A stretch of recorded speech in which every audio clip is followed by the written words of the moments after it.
Hello વિદ્યાર્થી મિત્રો, આપ સૌનું આપને યુટ્યુબ ચેનલ પર હાર્દિક સ્વાગત છે. તો આજે હું તમારા માટે લઈને આવી ગઈ છું ધોરણ 8 વિષય ઇંગ્લિશ યુનિટ 3 આ ઓ આઉચના એક્ટિવિટી 8 to 11ની સંપૂર્ણ સમજૂતી. તે પહેલાં તમે જો આગળના વિડીયો ન જોયા હોય તો તે જરૂરથી જોઈ લેજો અને આપણી ચેનલને લાઇક અને સબસ્ક્રાઈબ જરૂરથી કરી દેજો.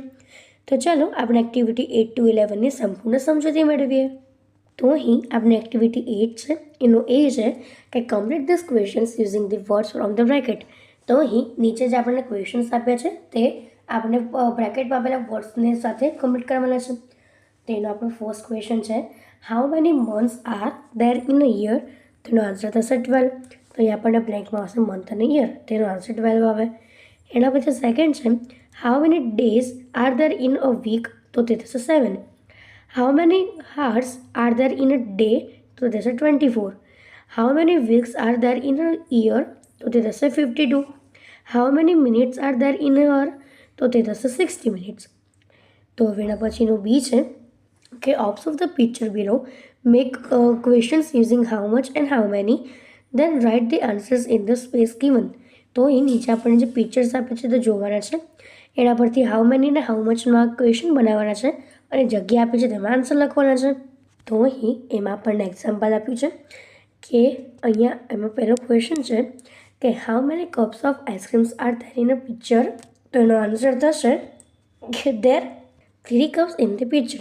સેકન્ડ છે કે how much ice cream is there in the second cup? Answer there is 200 ml ice cream in the second cup. Third છે how much money will you pay for the third one cup? Answer I will pay 10 rupees for the third cup. એના પછી આપણો first છે કે એમાં આપણે bottles આપી છે. તો એમાં આપણો ફર્સ્ટ ક્વેશ્ચન છે, how many bottles are in the picture? તો તેનો આન્સર થશે કે there are 3 bottles in the picture. How much cold drink is there in the first bottle? તો there is 200 ml cold drink in the first bottle. એના પછી third question છે કે how much money will you pay for the second bottle? I will pay 40 rupees for the second bottle. તો હવે એના પછી second છે તેમાં આપણને આપ્યું છે કે how many books are in the shelf? તો there are 5 books in the shelf. એના પછી second question, how much do they cost? They cost a lot. એના પછી થર્ડ છે તો આપણને આપ્યું છે કે how many apples are in the basket? તો there are 10 apples in the basket. How much do they cost? તો દે કોસ્ટ અ લોટ. એના પછીનો હવે આપણે એક્ટિવિટી 9 છે કે read the following sentences, they suggest some situations, write appropriate expression for them and expression are given in the below box. તો અહીં આપણને જે સેન્ટેન્સીસ આપે છે રીડ કરવાના છે, તે આપણને કોઈક સિચ્યુએશન્સ આપી છે અને તેના માટે આપણે પ્રોપર એક્સપ્રેશન લખવાના છે. તેમાં ફર્સ્ટ સેન્ટેન્સ છે કે you are talking with your friend and your mobile phone is ringing. તો તે થશે આઈ એમ સોરી. સેકન્ડ છે યુ વિન અ પ્રાઇઝ.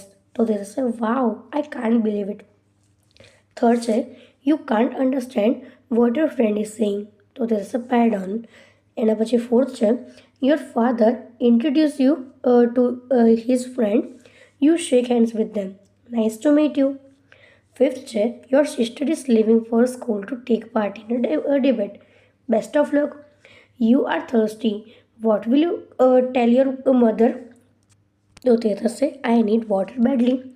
એના પછી 7 છે your not friend is pinching you, ouch. You hear that India has lost the cricket match, alas. You see the Taj Mahal, how wonderful. એના પછી your school wins the trophy, hip hip hurrah. તો હવે આપણે activity 10 છે એમાં એ છે કે make the name of the month using those letters in the alphabet which doesn't appear. તો હવે અહીં જે આપણને એવા આલ્ફાબેટ છે કે જે દેખાતા નથી એના પરથી એક મંથનું નામ લખવાનું છે, તો તે થશે જૂન. તો હવે એના પછીની આપણી બી એક્ટિવિટી છે કે make the name of the bird using those letters of the alphabet which doesn't appear here. તો અહીં નીચે આપણને જે વર્ડ્સ દેખાતા નથી, આલ્ફાબેટ દેખાતા નથી, એના પરથી કોઈ બર્ડનું નામ લખવાનું છે, તો તે થશે ક્રો. ક્રાઉ. એના પછી છે કે learn to make word cons, easy type every type to button should consider of complete the word consisting of letter rearrange art form the previous word with one word. તો અહીં આપણે આગળના વર્ડમાંથી એક word કાઢીને અલગ અલગ પેટર્ન્સ બનાવવાની છે. તેમાં આપણો ફર્સ્ટ વર્ડ છે ચાર્ટ. તો એમાંથી આપણે CHARTમાંથી એક વર્ડ કાઢી નાખીએ આર, તો તે થશે CHAT ચેટ. એનામાંથી જો સી કાઢી નાખીએ તો તે થશે HAT હેટ. એનામાંથી જો એચ કાઢીએ તો થશે AT એટ, અને ટી કાઢી નાખીએ તો થશે એ. એવી જ રીતે બીજો વર્ડ છે ટ્વાઇન, TWINE. તો એમાંથી જો આપણે ટી કાઢી નાખીએ તો તે થશે WINE વાઇન. એના પછી જો ઈ કાઢી નાખીએ તો WIN વિન. એના પછી ડબલ્યુ કાઢી નાખીએ તો IN, અને એન કાઢી નાખીએ તો આઈ. મેડમ, તો એમાંથી એ કાઢી નાખીએ તો અદમ. એમાંથી એ કાઢીએ તો ડેમ, અને એમાંથી ડી કાઢીએ તો એમ, અને એમાંથી જો આપણે એમ કાઢી નાખીએ તો એ થશે એ.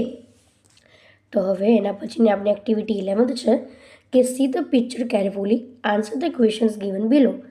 તો અહીં નીચે જે પિક્ચર આપ્યું છે આપણે જોવાનું છે, અને એના પરથી ક્વેશ્ચનના આન્સર લખવાના છે. તો આ છે આપણું ઓપ્ટિકલ ઇલ્યુશન. તેનો આપણો ફર્સ્ટ ક્વેશ્ચન છે how many faces are there in the picture. તેનો આન્સર થશે 32. How many young ladies faces are there in the picture? 8. How many young men's faces are there in the picture? 12. How many old men's face are there in the picture? 5. How many strange faces in the picture? 8. એવી જ રીતે આપણે આ એક્સરસાઇઝને પૂરી કરી શકીએ છીએ. તો અહીં આપણા તમામ પ્રશ્નો પૂર્ણ થાય છે. જો તમને આમાં કોઈ પણ જો ડાઉટ હોય તો તમે કોમેન્ટ સેક્શનમાં જરૂરથી જણાવી શકો છો, અને આપણી ચેનલને લાઇક, શેર અને સબસ્ક્રાઈબ જરૂરથી કરી દેજો. Thank you.